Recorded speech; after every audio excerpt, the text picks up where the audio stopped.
National crime records ব্যুরোর 2014 তথ্য অনুযায়ী সবচেয়ে বেশি পথ দুর্ঘটনা ঘটে আমাদের ভারতে। প্রত্যেক বছর 1,41,000-এর থেকে বেশি লোক পথ দুর্ঘটনায় মারা যান। এখানে প্রত্যেক মিনিটেই পথ দুর্ঘটনা ঘটে। আমরা আহতদের বাদ দিলে প্রায় 1 ঘন্টাতে 16 জন মারা যান। এটাই হলো রিপোর্ট পথ দুর্ঘটনার। তাই আমাদের উচিত খুব সাবধানে রাস্তাতে চলাফেরা করা, আর এটাও খুব প্রয়োজনীয় কোনো দুর্ঘটনা কেন হলো তার তদন্ত করা। একটু আগেই আপনারা যা দেখলেন সেটা দেখে আপনাদের কি মনে হলো? এই দুর্ঘটনা কি অকারণেই হলো, নাকি ওই বয়স্ক মানুষটারই দোষ ছিল, নাকি ড্রাইভারের কোনো ভুল ছিল? বয়স্ক মানুষটি চিন্তা করতে করতে যাচ্ছিলেন। তাহলে কি অ্যাক্সিডেন্টটা সেই কারণেই হয়েছিল, নাকি এমন কিছু ছিল যা আমরা দেখতে পাচ্ছি না? নমস্কার, আমি গিরিশ জৈন। ক্রাইম অ্যালার্টের আজকের এই এপিসোডে এই বয়স্ক মানুষটার আগের জীবন সম্পর্কে জানি। ঠিক কি কারণের জন্য উনি অত চিন্তায় ছিলেন, ওনার মাথার মধ্যে ঠিক কি চলছে। ওম নমঃ শিবায়, ওম নমঃ শিবায়, ওম নমঃ শিবায়, ওম নমঃ শিবায়, ওম নমঃ শিবায়।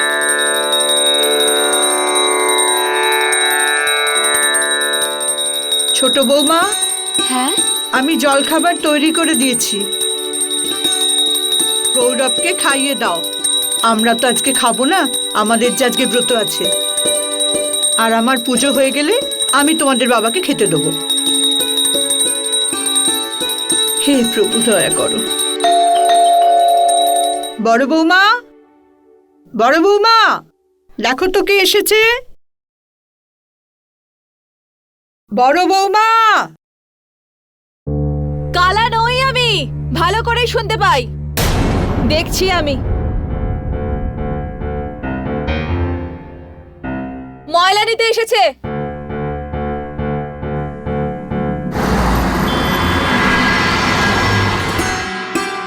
আরে কাবেরী, ও কাবেরী, তুমি কোথায়?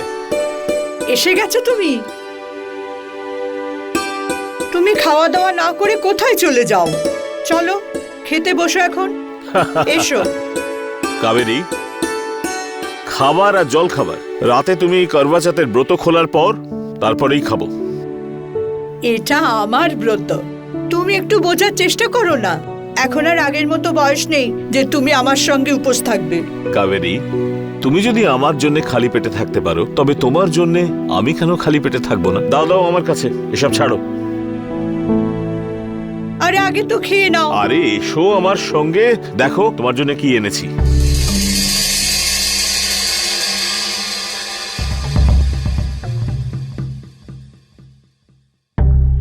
ভালো করেই জানতাম, প্রথম থেকেই জানতাম যে আমার লোন ব্যাংক কিছুতেই স্যাংশন করবে না। কি করব আমি?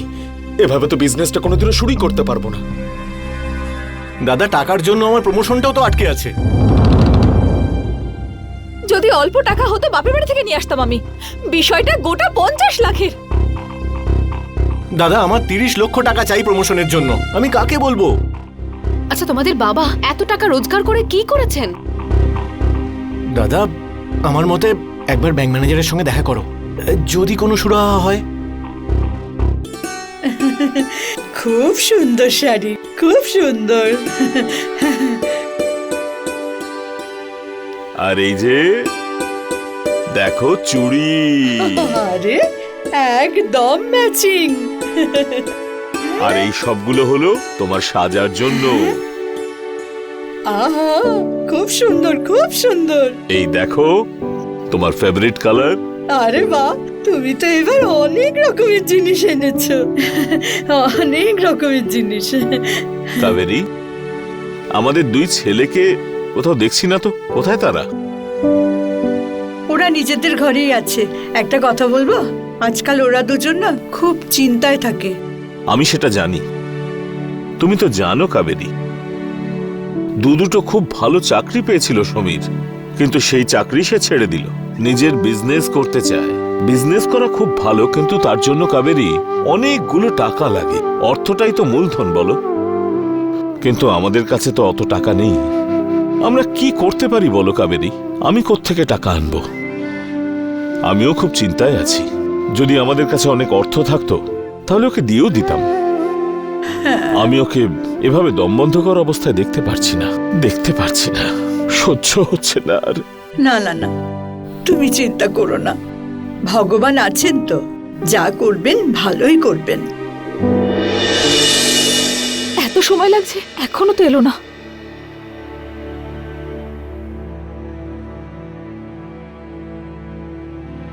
বৌমা, এখানে কি করছো? চলো যাও, তৈরি হয়ে নাও, সন্ধে হয়ে আসছে। অপেক্ষা করছি আমি ওর জন্য। আপনি কি জানেন বাবা, এই যা কিছু হচ্ছে না, সব আপনার জন্যই হচ্ছে। এসব কি বলছো বৌমা? আমি কি এমন করলাম? যেটা সত্যি সেটাই বলছি। শেষ করে দিয়েছেন আপনি একদম। আপনার কারণে ব্যাংক লোন নেওয়ার জন্য কোথায় না কোথায় ঘুরছে ও। বৌদি তো ঠিকই বলেছে বাবা, আমি ক্যারিয়ারটা যেখান থেকে শুরু করেছিলাম সেখানেই পড়ে আছি। আমার কাছে এটুকুও টাকা নেই যেটা দিয়ে আমি আমার প্রমোশনটা নিতে পারি। আচ্ছা বাবা, গ্রামের জমিগুলো দিয়ে আপনি কি করবেন বলুন তো? আরে ওই জমিটা বেচে তোমরা কি এমন পাবে বলো? সামান্য অর্থের জন্য আমাদের পূর্বপুরুষদের চিহ্ন ওই জমিটা বেচা কি উচিত হবে? আপনি থামুন এবার, অনেক শুনে নিয়েছি আপনার এই ডায়লগ বাজি। আপনি আজ পর্যন্ত আমাদের জন্য করেছেন নাকি? আমি আমার সারা জীবনের জমা পুঁজি তোমাদের দুই ভাইকে লেখাপড়ার উপযুক্ত করবার জন্য খরচা করেছি। আমি তো মনে মনে শুধু এটাই ভাবছি যে তোমাদের লেখাপড়া শিখিয়ে উপযুক্ত করেছি। এটাই আমার সফলতা, আর এটাই হলো আমার জিত। কোন জয়ের কথা বলছো তুমি? হ্যাঁ, তোমার সব থেকে বড় হার এটা।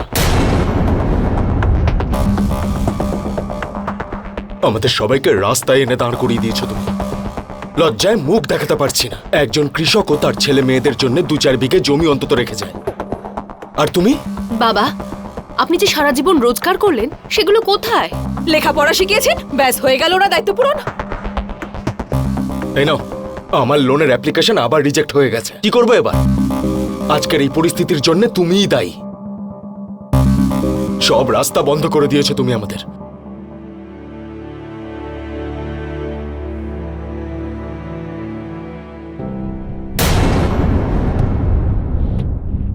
দাদু, তুমি কেন কাঁদছো? তুমি কেঁদো না দাদু, কেঁদো না। আই ভেতরে আয়, চল।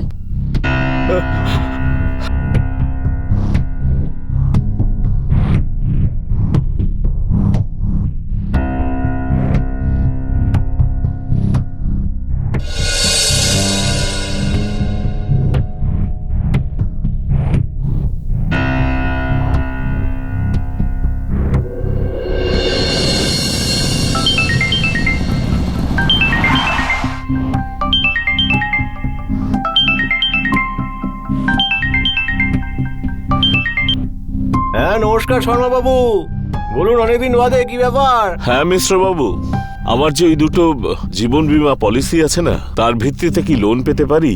হ্যাঁ, পেতেই পারেন, কিন্তু কি এমন দরকার পড়লো?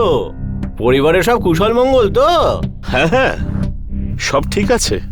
আসলে সমীর আর গৌরবের একটু অর্থের প্রয়োজন। ও, আসলে আমার যা কিছু আছে তা তো আমার ছেলেদের জন্যই। আমি তো বাবা, ওদের কষ্ট দেখতে পারি না। আমি যাচ্ছি আপনার কাছে। হ্যাঁ হ্যাঁ, ঠিক আছে, চলে আসুন, আমি অফিসেই যাচ্ছি, ওখানে দেখা হয়ে যাবে। ঠিক আছে। ওকে, ধন্যবাদ।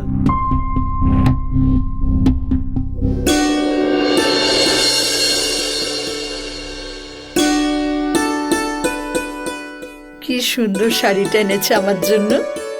আরে তুমি কোথায়? এদিকে এসো না। কে জানি কোথায় কখন থাকে। আমি এখন একদম সেজে গুজে ওর সামনেই যাব।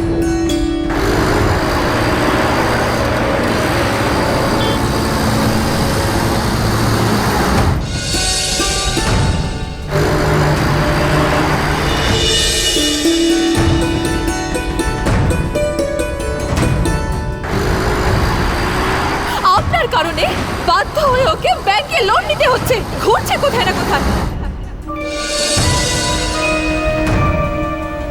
আমার ক্যারিয়ারটা যেখান থেকে শুরু করেছিলাম আজও সেখানেই আছি। আমার কাছে এটুকুও টাকা নেই যেটা দিয়ে আমি আমার প্রমোশন নিতে পারি। আপনি ওই গ্রামের জমিগুলো দিয়ে কি করবেন বলুন তো?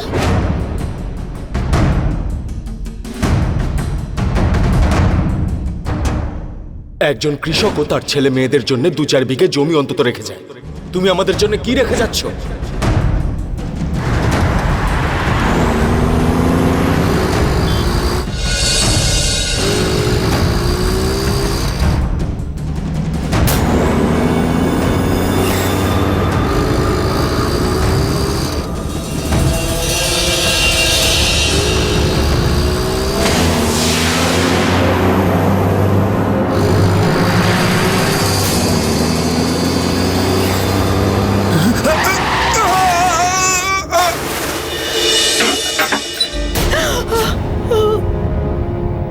এ কি হলো আজকের দিনে?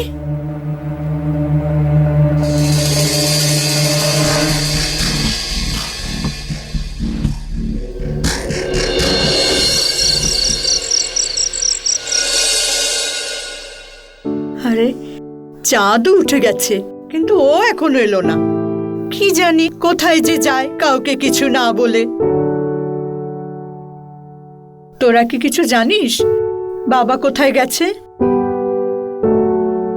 ওনাকে ওনার সত্যিটা বলেছি বলে হয়তো রাগ দেখিয়ে কোথাও বেরিয়ে গেছেন। আমি কি জানি? আজকে আমাদের পুজো, এমন কথা বলার দরকার কি আছে? তোরা তো জানিস না, আজকাল তোদের বাবা ছোট ছোট কথায় কেমন রাগ করে থাকে। বাবা কি এখনো বাচ্চা আছে নাকি যে ছোট ছোট ব্যাপার নিয়ে রাগ করে থাকবে? মনে হচ্ছে তোদের বাবা এসে গেছে।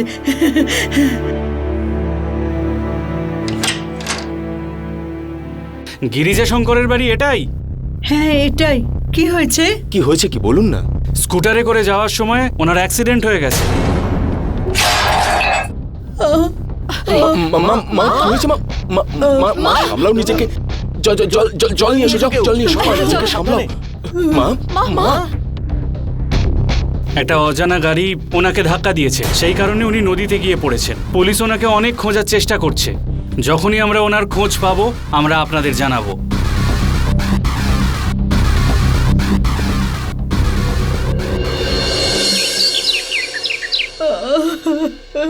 চুপ করুন দিদি, একটু শান্ত হন। একটু শান্ত হন। মা আপনি এবার কিছু খেয়ে নিন মা। 2 দিন ধরে আপনি তো কিচ্ছু খাননি মা। আচ্ছা আচ্ছা মা, একটুখানি জুস খেয়ে নিন। মা বাবাকে পাওয়া যাবে, চিন্তা করবেন না। আপনি জুসটা খান তো। ছোট না, মা বাবাকে পাওয়া যাবে। আপনি অল্প করে কিছু খান, 2 দিন ধরে তো কিচ্ছু খাননি।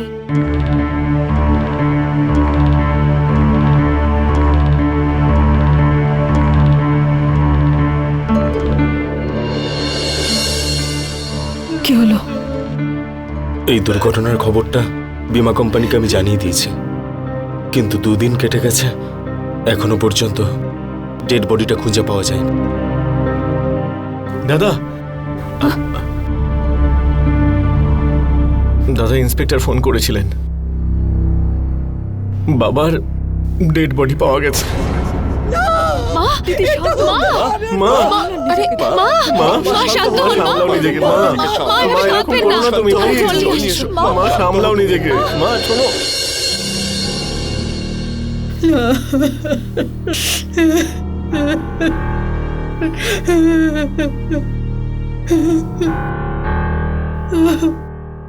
হুম,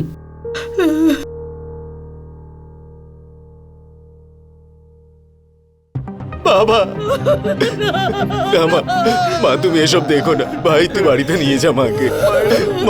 মা তুমি যাও বাড়িতে ওর সাথে, তুমি সহ্য করতে পারবে না। মা তুমি বাড়ি যাও, কথাটা শোনো মা। ভাই নিয়ে যা তুই। বাবা এইসব কি হয়ে গেল বাবা? এই নিন, এখানে সই করে দিন।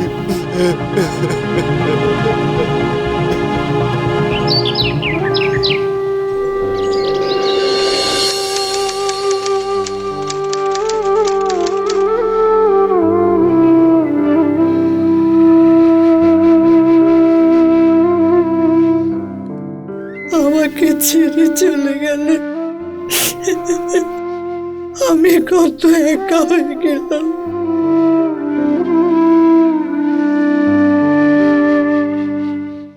মা,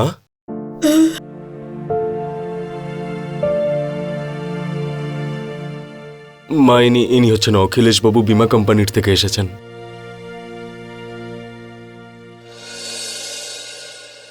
গিরিজা শর্মা দুটো বিমা পলিসি করেছিলেন, একটা ক্লেম ক্লিয়ার হয়ে গেছে, আপনার নামেই এটা করা আছে। আপনাকে আমি চেকটা দিতে এসেছি। প্রথম বিমার ৭৫ লাখ টাকার চেক রেখে দিন, বাকি ২৫ লাখ টাকার চেক তাড়াতাড়ি ক্লিয়ার হয়ে যাবে।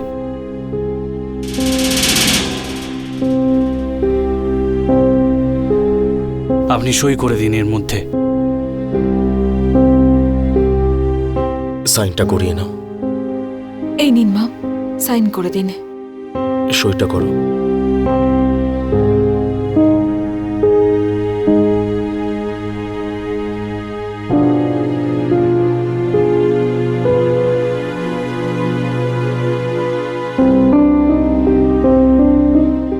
আপনাকে অসংখ্য ধন্যবাদ, এত কম সময় আমাদের এই ক্লেমটা ক্লিয়ার করিয়ে দিয়েছেন আপনি। না না, সেরম কোনো ব্যাপার নয়।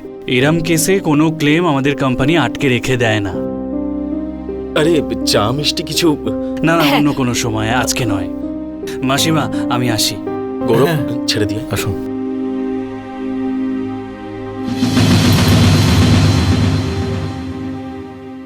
আরে মা, আমি একবার দেখি।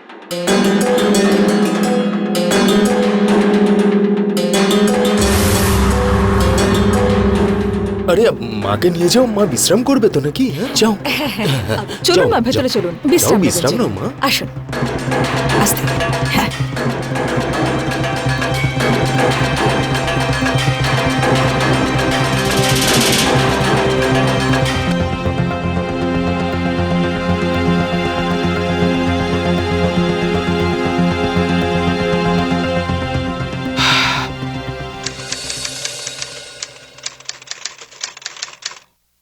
এ দেখো ঠাম্মা, আমি আঁকলাম। খুব সুন্দর বাবা। আরে কনক, তাড়াতাড়ি এসো। মা, আজকে আমি ভীষণ খুশি।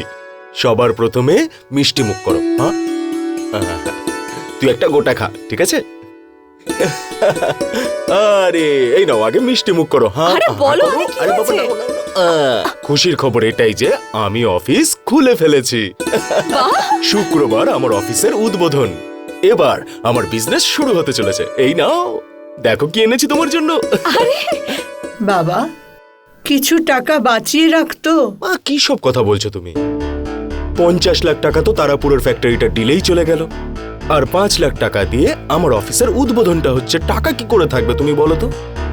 আর ঠাকুরপো তো ২০ লাখ ওর প্রমোশনের জন্য দিয়েছে, আর বাকি ১০ লাখ পরের বার যে ক্লেমটা আসবে সেখান থেকে দিয়ে দেবো। ভীষণ গরম লাগছে, একটা কাজ করে যাক, একটা এয়ার কন্ডিশন গাড়ি বুক করে যাক। আরে দাদা, নিশ্চয়ই বুক করো। আরে কোথায় ছিলি এতক্ষণ? দাদা, আমাকে অ্যাসিস্ট্যান্ট ম্যানেজার থেকে ম্যানেজার করে ব্যাঙ্গালোরে আরে পাঠানো হচ্ছে। ভাই। বাহ! দারুণ ব্যাপার, দারুণ ব্যাপার। এই খুশিতে একটু দেখো মিষ্টি মুখ দাদা, কর। তুমি গাড়ি কিনতে চাইছো, এখানেই কিনে নাও, কিন্তু আমি কিন্তু ব্যাঙ্গালোরে গিয়ে গাড়ি কিনবো। মানে ঠাকুরপো, তোমরা ব্যাঙ্গালোরে থাকবে আর আমরা এখানে? তাহলে মা থাকবেন কার সাথে?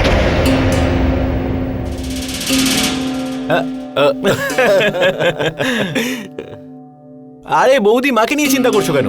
কিছুদিন তোমার এখানে থাকবে, কিছুদিন আমাদের ওখানে। হ্যাঁ বাবা, আমার আর কি, আমি যেখানে হোক থাকবো। আমার তো আনন্দ হচ্ছে এই কথায় যে তোদের বাবা বেঁচেও তোদের উপকার করলো, মরে গিয়েও উপকার করলো। তোদের যে স্বপ্ন ছিল বেঁচে থেকে যা পূরণ করতে পারিনি, ও চলে গিয়ে তা পূরণ করলো। এতে কি আসে যায় আমি যেখানেই থাকি? তোদের স্বপ্নটা তো পূরণ হয়েছে বাবা, আর তোদের আনন্দে আমি খুশি।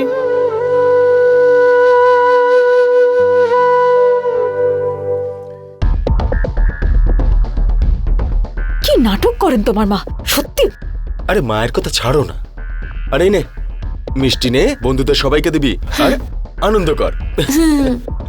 আচ্ছা, ওই কি যেন নাম ছিল ওই বিমা অফিসার অখিলেশ, ওকে আমি কালকে ডিনারে ডেকেছি, যাতে আমাদের পরের যে চেকটা রয়েছে সেটা তাড়াতাড়ি পাস হয়ে যায়। এবার তোমরা কালকে ডিনারের প্রস্তুতি নাও।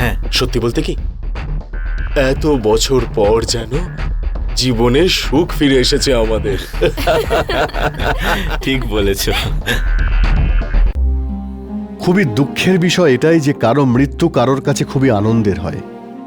এমন একটা বাড়ি ছিল যেখানে বাবার মৃত্যুর পর শোকের বদলে তারা আনন্দে মেতেছিল। গিরিজা শর্মা বিমাতে তার স্ত্রী কাবেরীর নামে নমিনি করেছিলেন, যাতে তিনি চলে যাওয়ার পর তার স্ত্রীর যেন কোনো কষ্ট না হয়। কিন্তু সেই টাকা তার ছেলে সমীর আর গৌরব নিজেদের প্রয়োজনে আগেই ব্যবহার করেছিল, কিন্তু তাদের মা তাতে একবারও কোনো আপত্তি জানায়নি। স্বার্থপর মানুষদের কাছে কোনো সম্পর্কেরই কোনো গুরুত্ব থাকে না, আর তারা অপরাধের গভীর খাদে এমনভাবে পড়ে যে আর বাইরেই বেরোতে পারে না। ওরাও কি কোনো অপরাধ করেছিল?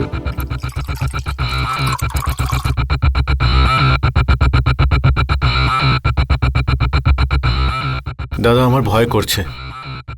তুমি বিমা অফিসারকে বাড়িতে ডেকে ঠিক করনি। ভয় পাস না, ব্যাপারটা ঠান্ডা হয়ে গেছে, ভয়ের কিছু নেই। দাদা, তুমি মনে হচ্ছে ভুলে যাচ্ছ। তুমি আমায় বলেছিলে যে পুলিশ যে বডিটা আমাদের দেখিয়েছিল ওই ফোলা বডিটা বাবার ছিল না। তুমি অন্য কোনো ডেড বডিকে বাবার ডেড বডি বলেছিলে।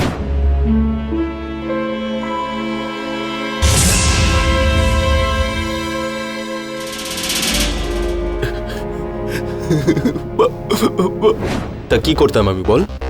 যদি ওই ডেড বডিটাকে বাবার ডেড বডি না বলতাম, তাহলে ইন্স্যুরেন্সের টাকাটা পেতাম আমরা। আরে আমিও তো মাকে ওই ডেড বডিটাকে দেখতেই দিইনি, না দেখেই পেপারে সাইন করিয়ে নিয়েছি। কিন্তু দাদা, বাবার ডেড বডিটা তো এখনো পাওয়া যায়নি।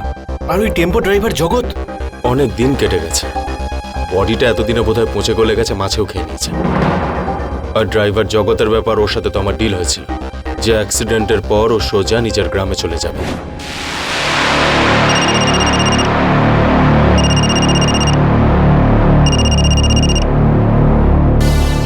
হ্যাঁ স্যার। বাবা বেরিয়ে গেছে, তোরই তো? আরে আমি আপনার প্ল্যানের মতোই পুলের পাশেই দাঁড়িয়ে আছি। একটু সাবধানে, হ্যাঁ, কেউ যেন সন্দেহ না করে। হ্যাঁ স্যার, কেউ সন্দেহ করবে না। আরে আমি গাড়ির নাম্বারটাই বদলে দিয়েছি। কাজ শেষ হয়ে গেলে আমি গাড়ির মালিককে দিয়ে গ্রামের উদ্দেশ্যে চলে যাব। আজকেই টাকাটা রেডি রাখুন, আমার আজকেই টাকাটা চাই। আরে টাকাটা তুমি পেয়ে যাবে ঠিক, কিন্তু যে কাজটা দিয়েছি সেটা ঠিক করে করো। হ্যাঁ হ্যাঁ স্যার, আপনার কাজ হয়ে যাবে, চিন্তা করবেন না। তুই টেনশন করিস না, অনেক দিনের ব্যাপার, ভুলে যাই সব। নিশ্চিন্তে নিজের প্রমোশনটা এনজয় কর। চিয়ার্স।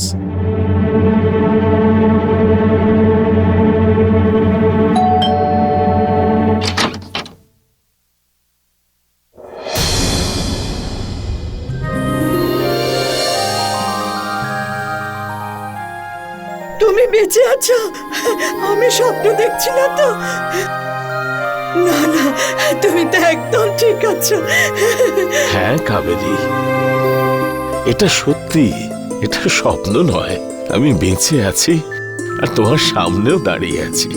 স্বামী, গৌরব, বড় বৌমা, ছোট বৌমা, শিগগিরই এসো। দেখ তো কে এসেছে, তোদের বাবা ফিরে এসেছে। ভগবান আমার কাছে ফিরিয়ে দিয়েছেন। আমি এটাই ভাবছিলাম, সেই পুজোর দিনে আমরা স্বামীর মঙ্গলের জন্য ব্রত রাখি, সেই দিনই ভগবান আমার কাছ থেকে কেড়ে নিলেন। কিন্তু না, ভগবান আবার ওকে আমার কাছে ফিরিয়ে দিয়েছেন। হ্যাঁ মা, হ্যাঁ। আপনি কে? আমি দেবধর, আমি ওনাকে নিয়ে এসেছি। ইনি গঙ্গার ঘাটে খুবই খারাপ অবস্থায় পড়েছিলেন। এনার প্রাণ তো বেঁচে গেছে, কিন্তু যখন ওনার জ্ঞান ফিরলো উনি আবার অজ্ঞান হয়ে গেলেন। পরে জ্ঞান ফিরলেও কিছু মনে করতে পারছিলেন না। তারপর ভগবানের দয়াতে ওনার সব কিছু মনে পড়ে যায়, আর তারপরই আমি ওনাকে এখানে নিয়ে এলাম। এবার আমি আসি। হ্যাঁ ঠিক আছে।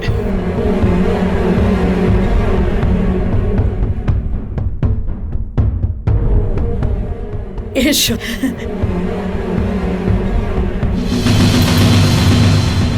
কি ব্যাপার, কি তোমরা খুশি হওনি নাকি? কারুর মুখের মধ্যে হাসির চিহ্নটুকু নেই। এইরকম কোনো ব্যাপার নয় বাবা, তুমি যখন এসেই পড়েছো তখন আমরাও সবাই আনন্দ করব। মা, আসুন না। বাবাকে ভেতরে নিয়ে এসো।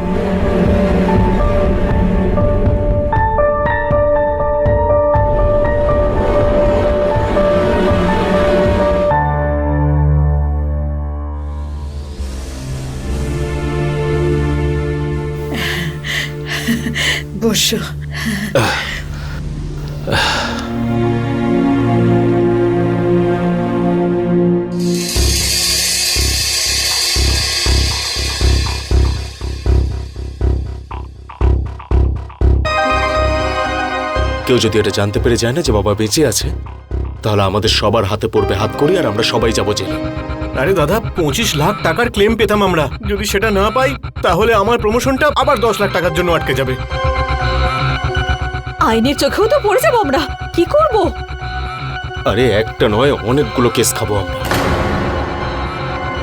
বীমা কোম্পানি থেকে ফ্রড, পুলিশকে ঠকানো, বডিকে ভুল শনাক্ত করা, আমি তো বুঝতেই পারছি না।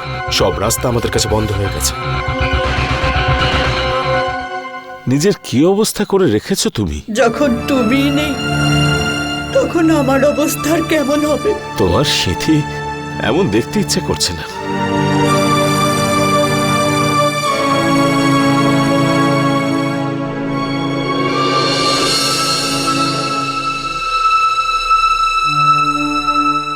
না না, কেঁদো না কাবেরী। তোমার কাছে তো ফিরে এসেছি, সব ঠিক হয়ে যাবে। সবার প্রথমে এটা খেয়াল রাখতে হবে যাতে বাবা বাড়ির বাইরে না যায়, আর কেউ যেন এটা জানতেও না পারে যে বাবা বেঁচে আছে। মুন্নু এখনো ছোট, ও কাউকে কিন্তু বলে দিতে পারে। কালকে ওকে স্কুলে পাঠানোর কিন্তু কোনো প্রয়োজন নেই, মনে রেখো। বাকিটা আমি দেখে নিচ্ছি কি করতে পারি। কনক, আরে তাড়াতাড়ি করো বাবা।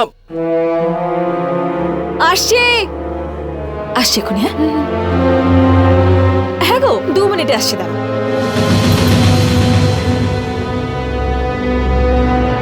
গুড মর্নিং দাদা।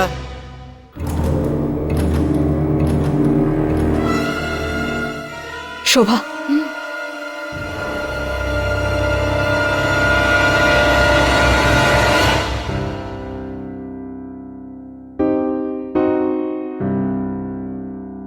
মা, আমি কি এটা জানতে পারি যে তুমি এসব কি করছো? হ্যাঁ বাবা, আমি তোদের সাথেই কথা বলতে আসছিলাম। তোদের বাবার শরীরটা একটু খারাপ, একজন ডাক্তারকে তো দেখাতে হবে। একটু ডাক্তারকে ফোন কর না। আমি কাউকে ফোন করব না, আর তুমিও বাবাকে নিয়ে বাড়ির বাইরে যাবে না, ব্যাস। আরে ডাক্তারকে না দেখালে ওর শরীর আরো খারাপ হয়ে যাবে। আরে মা, তুমি বুঝতে পারছো না কেন? বাবার বেঁচে থাকার খবরটা যদি সবাই জানতে পেরে যায় তাহলে আমাদের সবাইকে জেলে ঢুকতে হবে। তুমি কি আমাদের জেলে পাঠাতে চাও নাকি? হ্যাঁ, বাবা বেঁচে এখানে ফিরে আসেনি, আমাদের জীবনে বিপদ হয়ে ফিরে এসেছে। আর তুমি বাইরে বাবাকে নিয়ে গিয়ে সবাইকে দেখাতে চাও যে উনি বেঁচে আছেন। কেন হাতে হাত করা পড়াতে চাইছো আমাদের তুমি? না না বাবা, এরম কথা বলিস না। আমি তোদের মা, তোদের খারাপ কখনো চাই না, কিন্তু তোদের বাবার শরীরটা বড্ড খারাপ, ওকে ডাক্তার দেখানো খুব দরকার। না কাবেরী, না। আমার চিকিৎসার জন্য ওদের কাছে কিছু মাত্র চাওয়ার কোনো দরকার নেই। আমার চিকিৎসার কোনো প্রয়োজন নেই। আমি এটা ভেবেই বাড়ি ফিরে এসেছিলাম যে আমাকে এইভাবে বেঁচে ফিরতে দেখে বাড়িতে সবাই খুব খুশি হবে। হয়তো আমি সেই হতভাগ্য বাবা যাকে বেঁচে থাকতে দেখে সবাই দুঃখ পাচ্ছে, মনে মনে কষ্ট পাচ্ছে। এসব দেখার থেকে ভালো ছিল আমি যদি মরে যেতাম, যদি আর না ফিরতাম। বেঁচে থেকে আর কি করব? এসব কথা বলো না। মা, খেয়াল থাকে যেন বাবাকে যেন কেউ না দেখতে পায়। আর হ্যাঁ, এই পোশাক পরে না বাড়ির বাইরে বেরিয়ে পড়ো না তুমি। আর বিশেষ করে আজকে আমি ওই বীমা কোম্পানির অখিলেশকে ডেকেছি ডিনারে। বাইরে বেরিয়ে পড়ো না তোমরা, ভেতরেই থেকো। কথাটা ভালো করে মনে রেখো।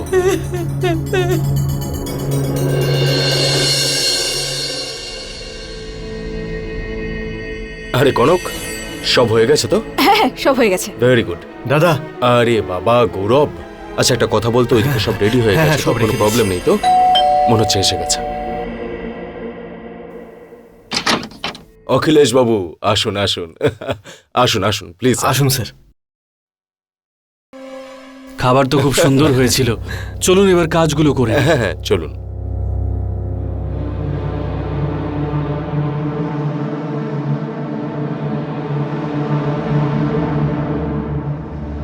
আরে অখিলেশ বাবু, এই লাড্ডুগুলো মা নিজের হাতে বানিয়েছে, আর খাবার খাওয়া হয়ে যাওয়ার পর মিষ্টি খাওয়ার আলাদাই মজা, নিন না। ছাড়ো আরে, ছাড়ো দাঁড়া, বলছি, কোথায় যাচ্ছিস? ছাড়ো বলছি। বাবা বাবা, আমি দাদুর সাথে দেখা করতে চাইছি, মা কিছুতেই দিচ্ছে না।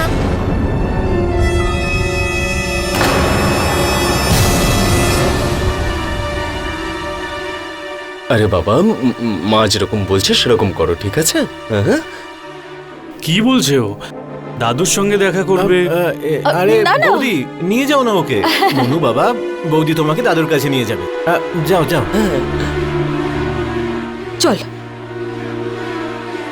কি আর বলবো অখিলেশ বাবু, বাবার চলে যাওয়ার পর আমরা তো নিজেদের সামলে নিয়েছি, কিন্তু ওই বাচ্চা ছেলেটাকে কি করে বোঝাবো? যখনই ওর ঘুম ভাঙে তখনই এটাই বলতে থাকে যে দাদুর কাছে যাব, দাদুর কাছে যাব। ওকে কি করে বোঝাই যে বাবা আর এই পৃথিবীতে নেই? বাচ্চা বোঝা। আচ্ছা ঠিক আছে, এবার মাসিমাকে ডাকুন, ওনাকে চেকটা তো দিয়ে দিই। অখিলেশ বাবু, অ্যাকচুয়ালি অনেক দেরি হয়ে গেছে তো, মা ঘুমিয়ে পড়েছে হয়তো। আপনি চেকটা আমাকে দিয়ে দিন, আমি সাইন করে দিচ্ছি। হ্যাঁ, সইটা তো ওনাকেই করতে হবে, কোনো ব্যাপার নয়।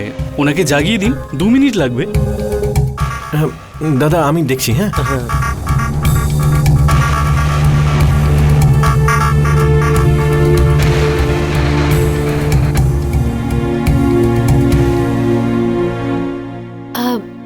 মা, কি হয়েছে বৌমা? আপনি তো জানেনই যে বীমা অফিসার এসেছেন চেক দেওয়ার জন্য। উনি আপনার সঙ্গে দেখা করতে চান, তাই আপনাকে ওনার সামনে বিধবা সাজে যেতে হবে।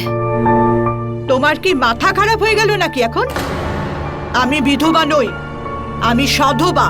আমি সধবার মতনই কাপড় পরবো, আর এই কাপড়টা ফেলে দাও, আমি কখনোই পরবো না।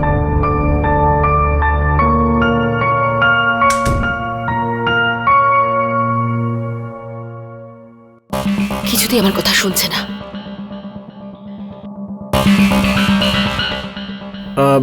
ওই মায়ের শরীরটা একেবারেই ভালো নেই। কি, শরীর ভালো নেই? ওনাকে বিরক্ত করছেন কেন আপনারা? আমি নিজে গিয়ে ওনার সঙ্গে দেখা করে নিচ্ছি। চলুন সমরবাবু, আরে চলুন চলুন, মায়ের কাছে গিয়ে কথা বলে নিচ্ছি।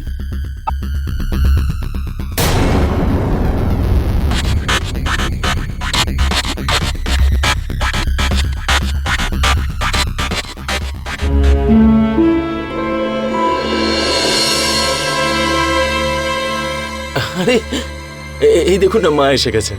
মা এসো না, অখিলেশ বাবু কিছু কথা বলতে চান। নমস্কার মাসিমা। ক্ষমা করবেন মাসিমা, আপনাকে একটু বিরক্ত করলাম। আসলে আপনার সইটা নেওয়াটা খুব জরুরি। আপনি এখানে সই করে দিন।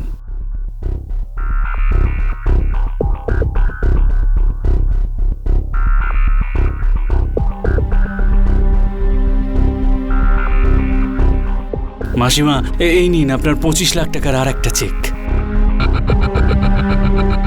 ঠিক আছে মাসিমা, আমি আসছি। আচ্ছা সমরবাবু, আছি, আসলাম। হ্যাঁ, আসুন আসুন, আপনার ব্যাগটা নিয়ে হ্যাঁ, আসছি। আমার ব্যাগটা। হ্যাঁ, চলো।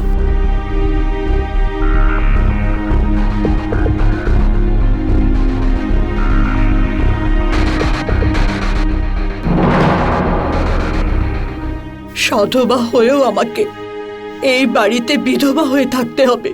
এর থেকে তো অনেক ভালো যে আমি তোর বাবার সাথে ফুটপাতে থাকি। বল, এই বাড়িতে আমাদের জায়গা আছে না নেই?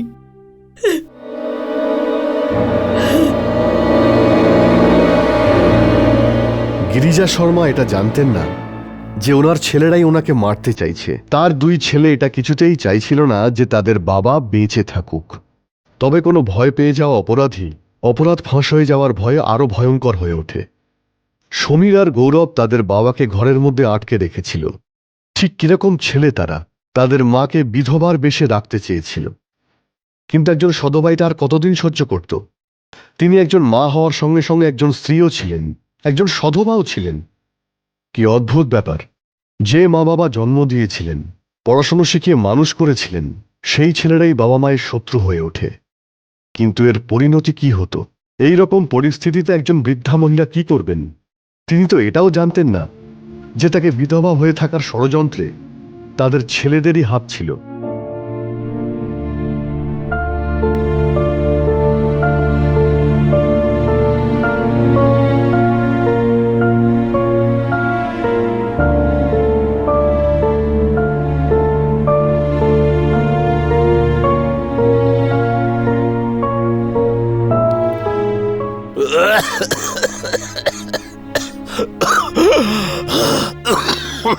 আরে কি হলো তোমার? হ্যাঁ, খুব কষ্ট হচ্ছে?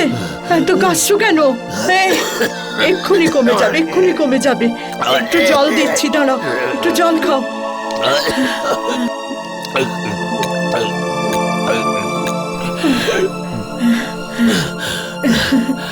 ভয় পেও না, ভয় পেও না। আমি ছেলেদের সাথে কথা বলতে যাচ্ছি। হ্যাঁ, তোমাকে ডাক্তারের কাছে নিয়ে যেতেই হবে। তোমাকে এই অবস্থায় আমি ফেলে রাখতে পারবো না। আমি এখনই ছেলেদের সঙ্গে কথা বলে আসছি। কতদিন আর কতদিন লুকিয়ে রাখবো আমরা, বলো তো? সমীর, তোর বাবার শরীর খুব খারাপ, এখনই হসপিটাল নিয়ে যেতে হবে। কি মা, সবকিছু জেনে বুঝেও তুমি বাবাকে হসপিটালে নিয়ে যেতে চাও? হ্যাঁ, আমি তোদের মা, আর কোনো মাই তার সন্তানের খারাপ চায় না। কিন্তু যখন সন্তানই বাবার শত্রু হয়ে যায় তখন সে সবকিছু করতে পারে। কিন্তু একজন সধবার কাছে তার স্বামীর থেকে বড় কিছুই নয়, নিজের সন্তানও নয়। বুঝেছিস তোরা? আমি যাচ্ছি। মা, কথাটা শোনো। কাল সকালে আমি বাবাকে হসপিটালে নিয়ে যাব। এখন নিয়ে যাও না প্লিজ। কথাটা শোনো প্লিজ মা। ঠিক আছে।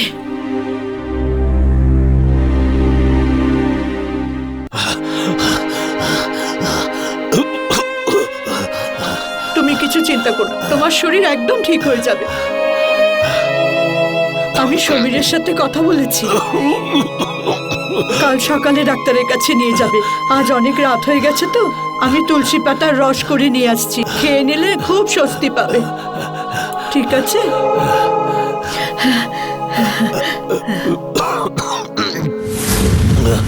দাদা, ডক্টরকে বাড়িতে ডাকা আমাদের পক্ষে বিপজ্জনক হতে পারে। জানি আমি সবই।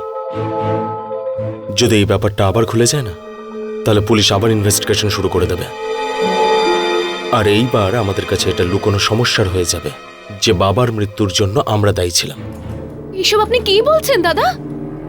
হ্যাঁ, এটা সত্যি। সেই জন্য আমি চাই না যে এই ম্যাটারটা আবার খুলুক আর আমাদের পুলিশ নিয়ে যাক।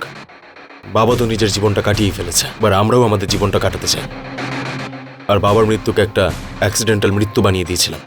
50 লাখের জায়গায় 1 কোটি টাকার ক্লেম নিয়েছিলাম আমরা। কিন্তু দাদা, এবার কি করব? একটা উপায় আছে আমার কাছে। আজকে রাতে আমি বাবাকে হসপিটালে নিয়ে যাব, আর ওখান থেকেই রাতের অন্ধকারে রেলওয়ে ট্র্যাকে নিয়ে গিয়ে শুইয়ে দেবো। ট্রেন আসবে আর ওনার কাছে এমন কোনো কিছুই ছাড়বো না আমি, যাতে ওনার শনাক্তকরণ হতে পারে। আর মাকে আটকানো যাবে কি করে? ওনার বিষয়ে তো কিছু ভাবতে হবে না আমাদের? সেটাও আমি ভেবে ফেলেছি। লোকজনকে এটা বোঝাতে অসুবিধা হবে না যে বাবার মৃত্যুর পরে মায়ের মানসিক অবস্থা ঠিক নেই। মা পাগল হয়ে গেছে, আজে বাজে কথা বলছে। মৃত মানুষরা তো আর ফিরে আসে না, বুঝলে? আরে চিন্তা করো না, সব ম্যানেজ হয়ে যাবে।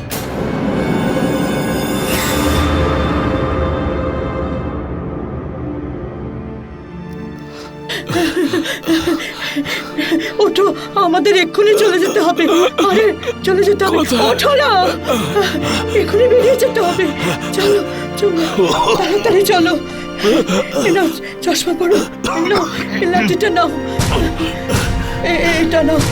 চলো চলো চলো, সাবধানে, আস্তে আস্তে চলো চলো চলো, তাড়াতাড়ি চলো, আমাদের পালাতে হবে। মা, আপনি দাঁড়ান। বাবা দাঁড়ান, ভেতরে যান আপনি।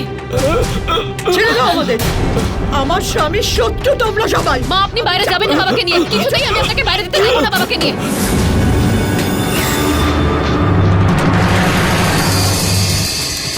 চলো চলো চলো, তাড়াতাড়ি চলো। বাবা, দিদি, দাদা।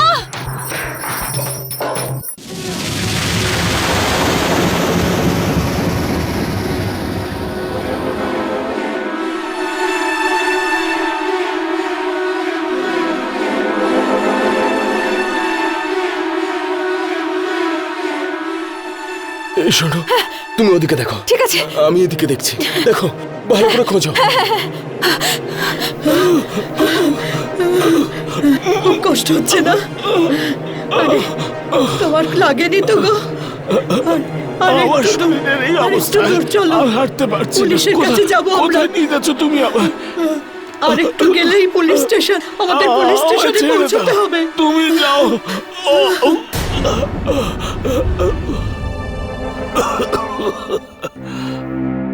চল চল, ওখানে তোমাকে বসিয়ে পারছি দিচ্ছি। না। চলো, আস্তে আস্তে ওঠো।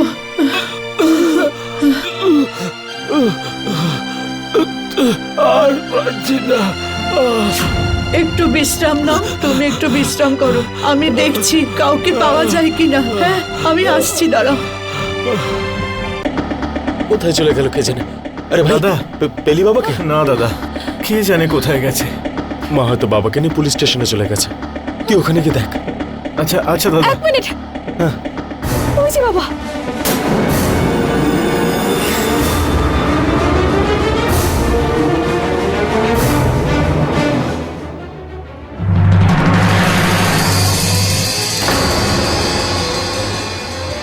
কিন্তু মা কোথায় গেলেন? মা কোথায় গেল? সেই তো। আরে মায়ের কথা ছাড়ো, সেসব আমি পরে দেখে নেব। দেখো, এখন আমাদের কাছে আর কোনো রাস্তা নেই। এনাকে মেরে রেলওয়ে ট্র্যাকে শুয়ে দিতে হবে, আর এনার মুখ এমন ভাবে থেতলে দেবো যাতে কেউ চিনতে না পারে।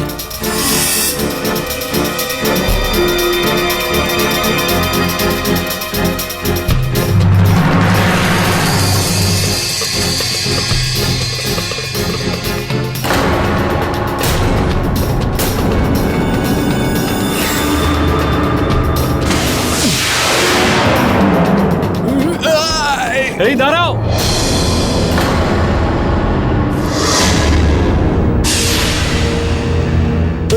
এই ধর, যাতে পালাতে পারে। আমাদের দুজন কেন? চল চল। মা,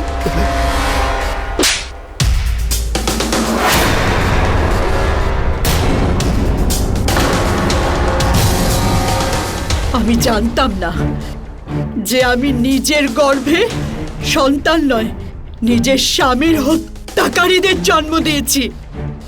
ইন্সপেক্টর স্যার, নিয়ে যান এদেরকে। এই নিয়ে যাও সবাইকে। চল রে, চল বলছি। যে শুনছো, ওঠো না। অ্যাম্বুলেন্স। নিজেদের অসফলতা ঢাকার জন্য তারা তাদের বাবারই শত্রু হয়ে ওঠে। এরকম সন্তানেরা আইনের চোখে অপরাধী তো হয়ই, কিন্তু তার থেকে বেশি তারা সমাজ আর মনুষ্যত্বের কাছে কলঙ্ক। এদের কখনোই ক্ষমা করা উচিত নয়। যে সন্তানেরা বাবা মায়ের সঙ্গে এরকম করে, ভবিষ্যতে তাদের সন্তানেরা তাদের সঙ্গে এরকমই করবে, এটাই সত্যি।